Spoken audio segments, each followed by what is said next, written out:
Hello and welcome to Learn French with Vitalis. Bonjour, comment ça va? Ça va bien? Ok. Moi, je vais bien. Merci. Okay. We want to continue talking about articles, but these articles we are talking about here, they are now called definite articles.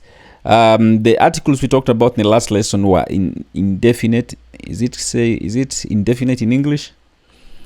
Yeah, indefinite articles. But these ones are now definite articles. Now, definite articles are normally used when you're referring to something that is either known or, something that is already known.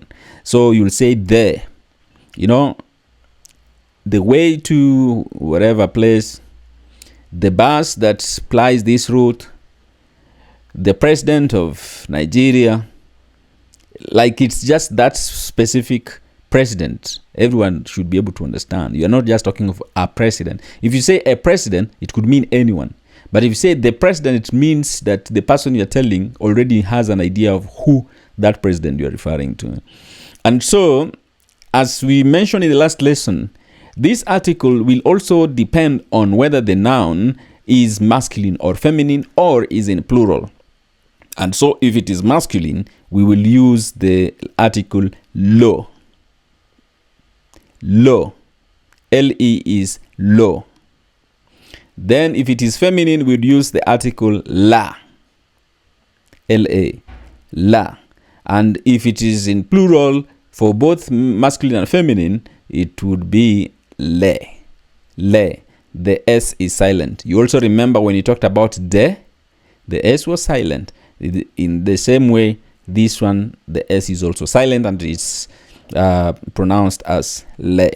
So, using some of the nouns we identified in the last lesson, un pantalon being masculine therefore becomes le pantalon in plural.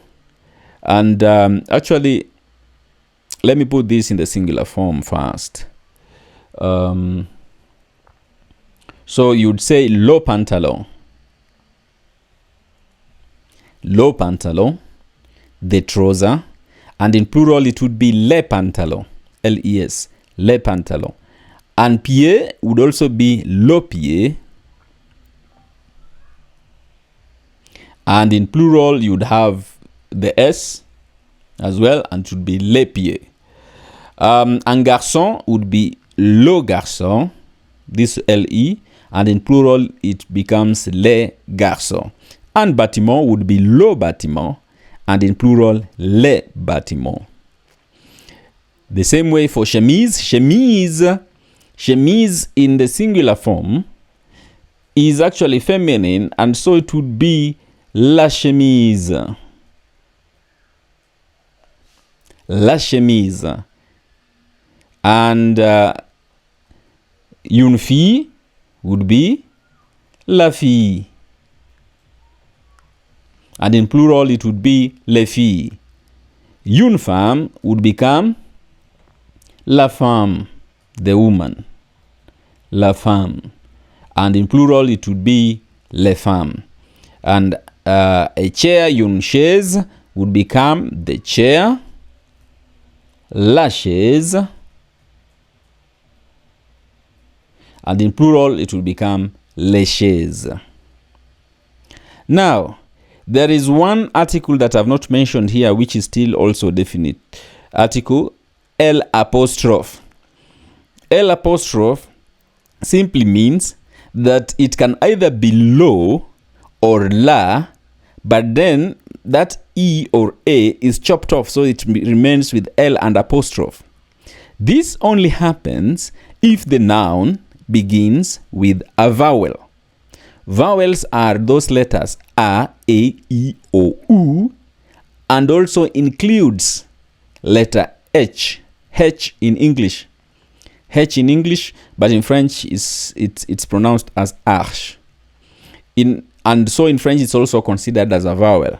And so an example is here. An orange, which is also in French an orange, would literally be having LE here, le orange.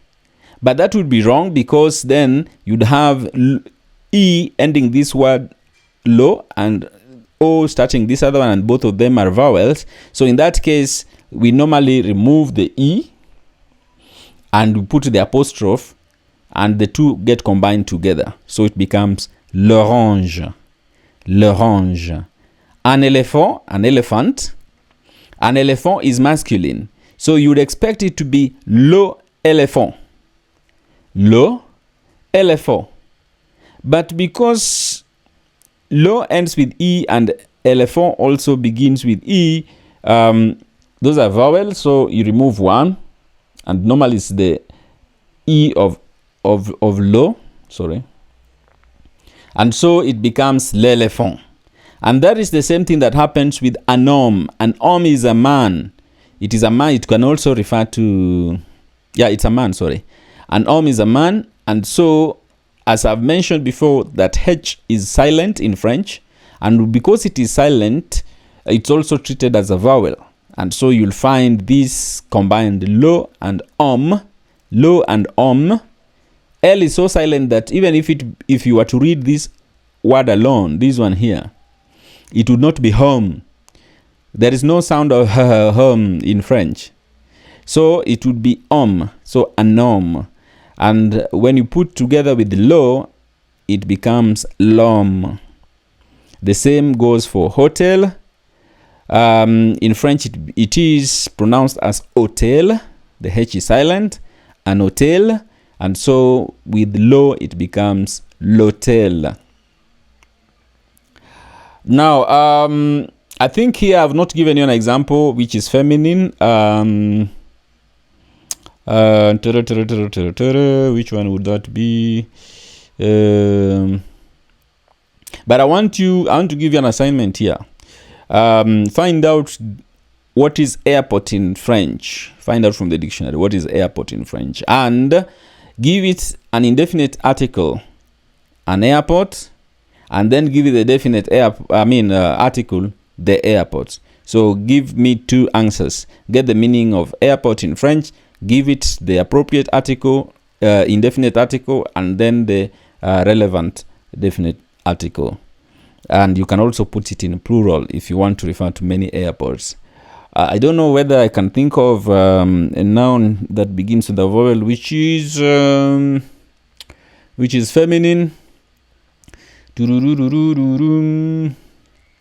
An avion is not that.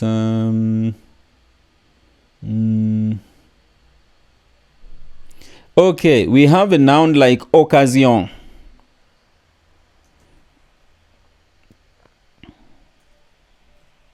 Occasion. Occasion is basically an occasion, just the same it is in English.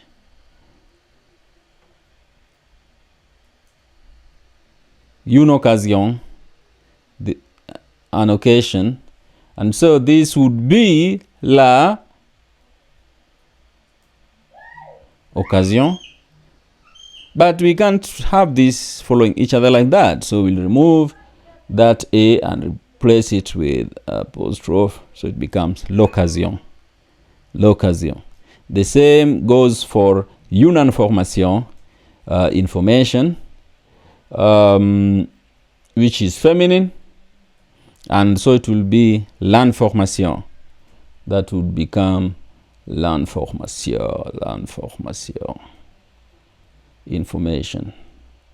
The information reaching our desk, and so on and so forth. So that is how to use those articles, definite articles, indefinite articles, both in singular form and in plural form. Please don't forget to do the assignment in the comment section. Write for me the meaning airport in French, and use both articles in singular and in plural form. Thank you, and see you next.